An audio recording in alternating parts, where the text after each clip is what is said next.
Amigos telespectadores da Rede Vida de Televisão e do programa Páginas Difíceis da Bíblia.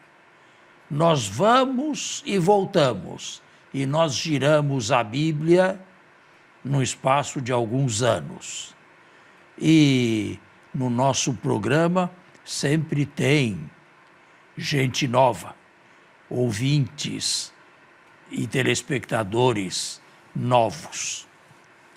É um programa que vai ao ar graças à Rede Vida de Televisão, normalmente aos domingos. Domingo logo cedo. Nós terminamos a leitura, explicação e análise profunda do livro dos Atos e começamos o primeiro livro da Bíblia, do Pentateuco, que é o Gênesis. Bom dia, Padre Fernando, bom dia a você que dominicalmente nos acompanha aqui através da Rede Vida em nosso encontro Páginas Difíceis da Bíblia. Muito bem. O último programa, se não me falha a memória, foi dedicado a uma leitura profícua e espiritual da Bíblia, porque podemos estudá-la, podemos destrinchá-la, e é isto que fazemos neste programa aqui. Mas não se pode nunca perder de vista uma questão, ou uma coisa séria. Ela não é um livro de história e não é um livro de amenidades. Era um livro para ser lido em igreja, com pessoas que possuam fé cristã ou judaica para o Antigo Testamento, mas uma leitura santa, uma leitura que quer alimentar o espírito e o nosso entrosamento e contato com Deus. Dito isto, nós vamos fazer hoje uma introdução ao livro do Gênesis. Eu não posso começar a introduzir o primeiro capítulo, não tem sentido. Nós precisamos nos situar. Quem escreveu o primeiro capítulo nem sabia que estava escrevendo um livro. Não sabia que essa escrita seria o primeiro capítulo de um livro. Então, por onde começar? Eu aqui já falei, agora não me lembro quando, anos atrás, mas se alguém me perguntasse exatamente que ano, eu não saberia dizer. Falei e discorri sobre história de Israel. Não é fácil fazer história de Israel. Não é fácil porque sempre foi um povo insignificante no conjunto do Oriente Médio e sempre foi um povo subjugado por grandes superpotências daquela área geográfica. Mas é aquele povinho que Deus escolheu para a sua revelação neste mundo a todos os seres humanos. Estes judeus, no século VI, precisamente em 587 a.C., foram devastados por uma superpotência política da época que se chamava Babilônia. Hoje, Babilônia só existe em ruínas. Ela está bem perto da cidade de Bagdá, no Iraque, muito danificada pelas últimas guerras que, em anos passados e poucos, aconteceram lá, e de que nós todos somos testemunhas. Enfim, Esses judeus estiveram lá deportados durante mais ou menos 50 anos. Mas, embora prisioneiros, embora cativos, e embora com sorte não igual para todos, uns morreram na longa viagem de uns 1.500 quilômetros, imagine isto, na antiguidade, feito a pé, por prisioneiros. Muitos foram vendidos como escravos, outros foram parar em prisões de Babilônia, e um certo número de judeus teve mais sorte, porque tiveram uma liberdade, digamos, vigiada. E lá entraram em choque uma sensação horrível com a teologia e, sobretudo, a liturgia de Babilônia, esplendorosa.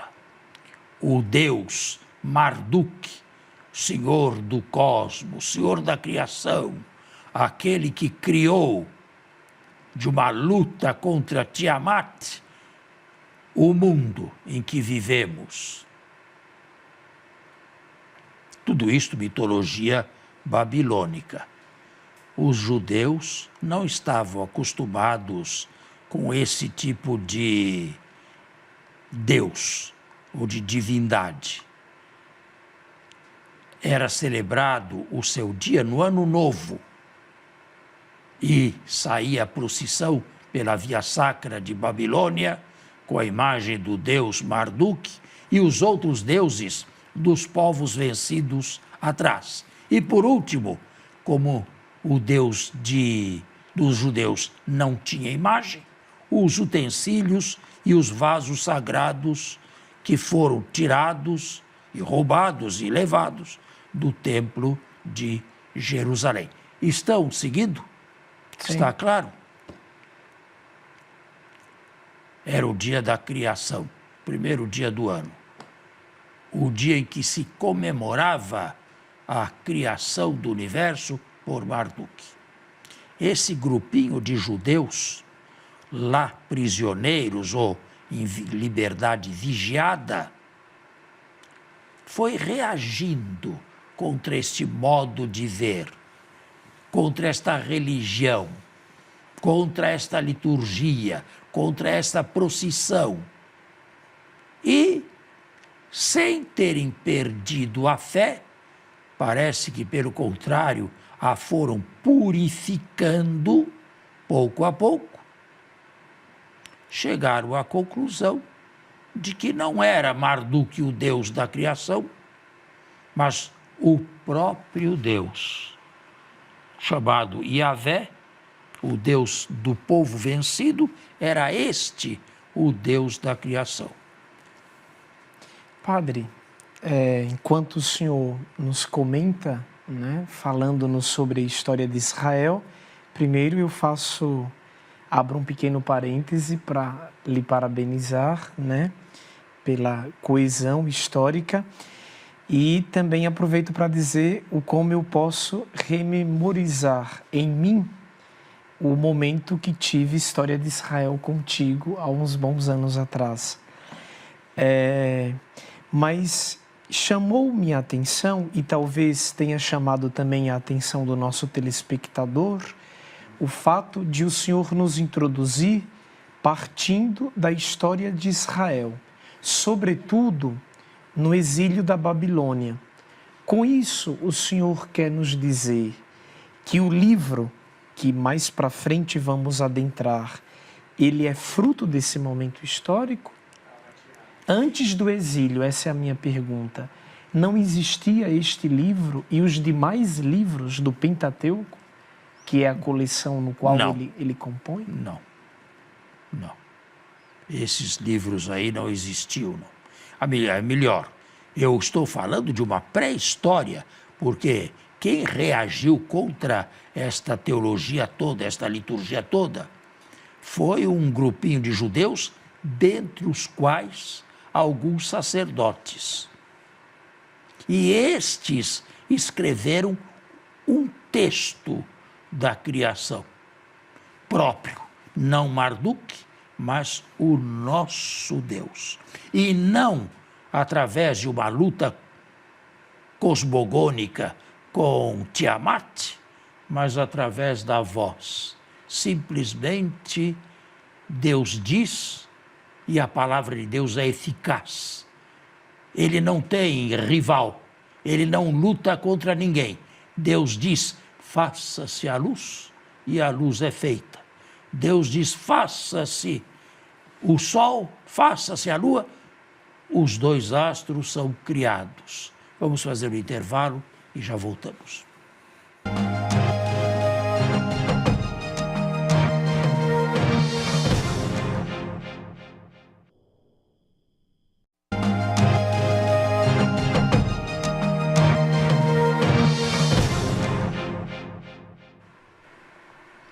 Muito bem, estamos de volta ao nosso segundo momento. Diga. Desculpe-me de novo voltar ao ponto, que para mim é claro, mas talvez o telespectador persista, porque então o Senhor nos trouxe o ponto do exílio como uma espécie de divisor de águas entre o antes e o depois. Como se antes Israel não tivesse capacidade de ter uma mínima literatura. Seria ingênuo de nossa parte pensar que alguns possíveis contos e relatos já sobreviviam nas aldeias antes do exílio da Babilônia e que eles só foram oficializados e chamados por sagrado, por exemplo, por ocasião da reforma de Josias, que aí entra o século VI, conforme nos diz o reforma de Josias foi 622. Sim. Século VII, né? Século finalzinho do século VII. É ingênuo de minha parte admitir que antes do exílio da Babilônia poderia ter existido alguns contos soltos? A respeito de Gênesis, não, eu tenho dúvidas. A respeito de outras épocas, digamos, eu preferiria falar em estado oral, estágio oral, não ainda, famosa tradição, não ainda em estado escrito. Antes do exílio, devia ter alguma coisa do Deuteronômio, não o Deuteronômio completo, alguma coisa do Deuteronômio, um Ur-Deuteronômio, como se diz em alemão, um Deuteronômio primitivo. E alguma coisinha, não é? Aqui, ali e lá, alguma tradiçãozinha, mas é difícil dizer o que e como. E provavelmente tudo isto num estágio ainda oral. Mas a respeito do livro do futuro livro do Gênesis, eu duvido que houvesse, antes do exílio, alguma tradição já consolidada. É interessante porque o senhor usou a expressão futuro. Então, isso significa dizer que uma leitura inteligente deste livro, por exemplo, ela tem que ser feita sempre de modo retroativo? É lendo e escrevendo hoje que o judeu imagina o seu passado? Estes livros foram escritos depois de duas grandes catástrofes, de dois grandes terremotos. Israel em 722 e Judá em 587. Reino do Todo Norte. Esse Pentateuco reflete o coração de uma comunidade exílica. Agora, num terremoto, isso aqui é um simples, vamos chamar aqui um simples metáfora. Num terremoto, existem muitas casas destruídas completamente.